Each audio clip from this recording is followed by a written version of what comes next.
2023년은 경제 지표를 작년과는 반대로 해석해야 하는 한 해가 될 것입니다. 오늘은 이에 대해 말씀을 드리겠습니다.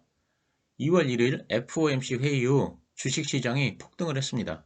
신문이나 방송 매체에 의하면 연준이 금리 인상폭을 줄인 데다가 디스인플레이션이 시작되었다는 파월의 말에 주식시장이 폭등을 했다고 합니다.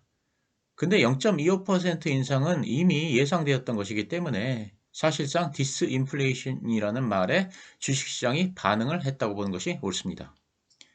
파월 의장은 기자회견에서 인플레이션이 너무 높다면서 긴축 정책을 유지해야 한다고 밝혔습니다. 그러면서 상품 가격에서는 디스인플레이션이 시작됐지만 주택시장과 서비스업에는 아직 이런 움직임이 없다면서 승리를 선언하기엔 너무 이르다고 말했습니다. 파월 의장이 디스인플레이션이라는 말을 썼다고 해서 자산시장에서는 파월 의장의 발언을 아주 긍정적으로 받아들이고 있습니다. 즉 이번 FOMC 결과가 외형적으로는 매파적인 것으로 해석될 수 있지만 실제로는 비둘기파에 가깝다고 볼 수 있다는 것입니다. 여기까지는 사실상 누구나 다 알 수 있는 것들입니다. 그런데 제가 가장 눈여겨보는 부분은 자산시장의 상승에 대한 파월 의장의 자세입니다.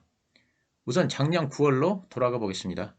그 당시 파월 의장의 잭슨홀 연설 이후 주식시장이 폭락을 했습니다.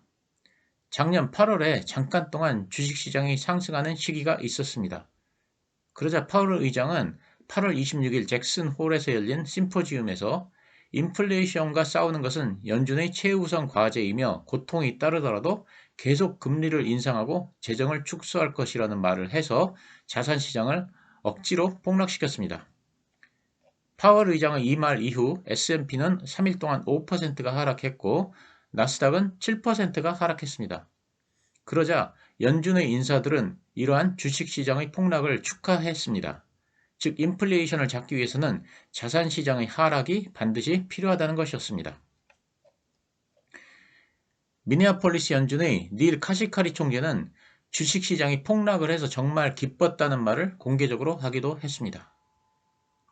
그런데 주목해야 할 점은 이번에도 FOMC 회의 후 기자가 파월 의장에게 똑같은 질문을 던졌습니다. 즉 주가 상승에 따른 물가 상승 압력을 기자가 물었는데 이에 대해 파월 의장은 우리의 초점은 단기적 움직임이 아니라 금융 환경의 지속적인 변화라고 말했습니다. 즉 작년 8월에는 같은 질문에 고통이 따르더라도 인플레이션을 잡겠다는 매우 강경한 발언을 해서 자산시장을 하락시켰고 그렇게 자산시장이 하락을 하자 연준은 기뻐했습니다. 그런데 이번에는 자산시장의 상승을 용인하는 듯한 아주 애매한 발언을 파월 의장이 했습니다. 이것이 바로 디스인플레이션이라는 말과 함께 자산시장을 상승시킨 원인이라고 생각합니다. 그러면 우리는 왜 파월 의장이 이렇게 자산시장의 상승을 용인하는 듯한 말을 했는지에 대해 생각을 해봐야 합니다. 우선 금요일 밤에 발표된 고용에 대해 잠깐 설명을 드리겠습니다. 금요일 밤에 비농업 고용지표가 발표되었습니다. 그런데 컨센서스를 크게 상회하는 결과가 발표되었습니다. 미 노동부에 따르면 금년 1월 비농업 부문 고용은 예상이 18만 7천 명 증가했는데 실제로는 51만 7천 명이 증가했습니다. 예상보다 엄청나게 고용이 늘어났습니다. 하지만 평균 임금은 전월보다 0.3% 오르는데 그쳤습니다. 그래서 임금 상승률은 전월보다 둔화해서 인플레이션 우려는 다소 덜었지만 고용이 여전히 과열 양상을 보이고 있습니다. 그래서 연준이 금리 인상을 중단할 것이라는 기대가 낮아졌기 때문에 주식시장이 하락을 했다고 기자는 쓰고 있습니다. 이 기자뿐 아니라 모든 신문의 기사들이 다 비슷한 내용입니다. 과연 그럴까요? 저는 이건 다 사실과 다르다고 생각합니다. 저는 파월 의장이 사실상은 고용의 악화에 의한 경기 침체를 걱정하고 있다고 생각합니다.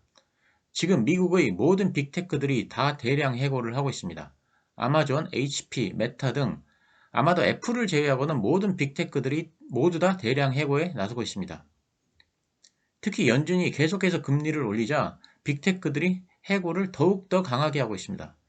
향후 이와 같이 높은 금리를 유지하는 데 그치지 않고 만약 금리를 더 올리면 빅테크들은 더욱더 광범위하게 해고에 나설 것입니다. 연준은 이것을 걱정하고 있는 것입니다.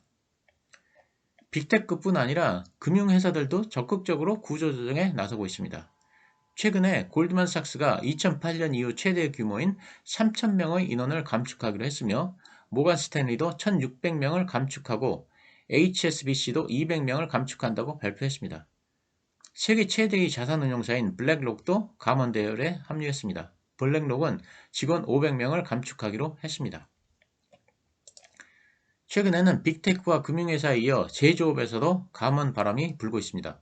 다우케미칼이 직원 2,000명을 해고하기로 했고 장난감 업체인 해스프로가 1,000명을 해고하기로 한 데 이어서 그 다음 날에는 세계 최대의 타이어 회사인 구디어도 500명을 해고하기로 했습니다. 이렇게 빅테크, 금융회사, 제조업까지 광범위하게 해고에 나서고 있는데 고용이 좋을 리가 없습니다. 그렇다면 왜 지표상으로 고용이 좋게 나올까요? 첫째로 해고가 되는 사람들은 대부분 빅테크나 금융 등 화이트 칼라들입니다. 반면에 블루 칼라들의 일자리는 비교적 견조합니다. 근데 사실 이것이 문제가 됩니다. 소비를 이끄는 계층은 화이트 칼라들입니다. 이들이 소비를 많이 해야 하는데 계속해서 해고가 일어나서 소비가 위축이 되면 경기 침체가 현실화될 수 있습니다. 또한 최근에 늘어나는 일자리는 대부분 서비스업인데 서비스업이라는 게 다른 사람들이 돈을 충분히 써야 번창하는 사업입니다. 그런데 화이트 칼라들이 일자리를 잃으면 서비스업도 순차적으로 일자리가 축소될 것입니다. 파월 의장은 이것을 걱정하고 있는 것입니다. 다시 말씀드리자면 2022년의 키워드는 인플레이션이었습니다. 인플레이션을 잡아야 하기 때문에 주식시장의 상승이 반갑지 않았습니다. 그래서 주식시장의 상승에 기분이 나빴다고 파월 의장이 말했던 것입니다. 그런데 올해는 사정이 다릅니다. 이제는 키워드가 인플레이션이 아니고 경기 침체입니다. 그런데 주식시장이 하락을 하면 기업들이 긴축을 하게 되고 또 해고가 늘어납니다. 그러면 경기 침체가 옵니다. 그래서 작년과는 달리 올해에는 파월 의장이 주식시장의 상승에 기분 나쁘게 반응하지 않은 것입니다. 인플레를 잡아야 할 때는 경기가 좋으면 안 되는 것입니다. 그래서 경기 지표가 좋게 나오면 주식시장에서는 악재로 받아들였습니다. 예를 들면 고용이 좋으면 주식시장에는 악재, 실업률이 떨어지면 주식시장에서는 악재였습니다. 하지만 2023년은 경기 침체를 막고 연착륙을 해야 하는 해입니다. 그렇기 때문에 경기가 좋아야 합니다. 그래서 경기 지표가 좋게 나오면 주식시장에서는 호재로 받아들일 것입니다.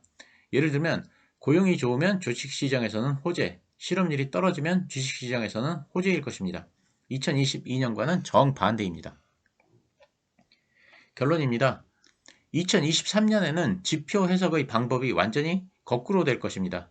경제지표를 해석할 때 2022년의 호재는 2023년에는 악재이고 2022년의 악재는 2023년에는 호재가 될 것입니다.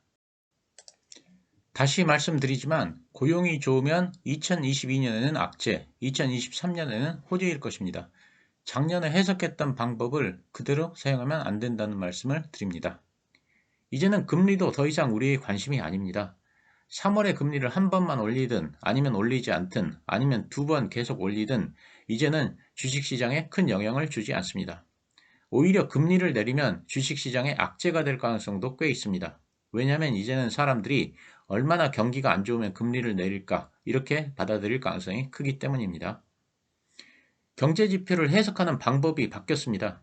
이제는 관심을 인플레에서 경기 침체에 의한 연착륙으로 돌려야 할 때입니다. 오늘 영상에서는 이 점을 말씀드리고 싶었습니다. 물론 제 생각일 뿐이니 참조만 하시기 바랍니다. 감사합니다.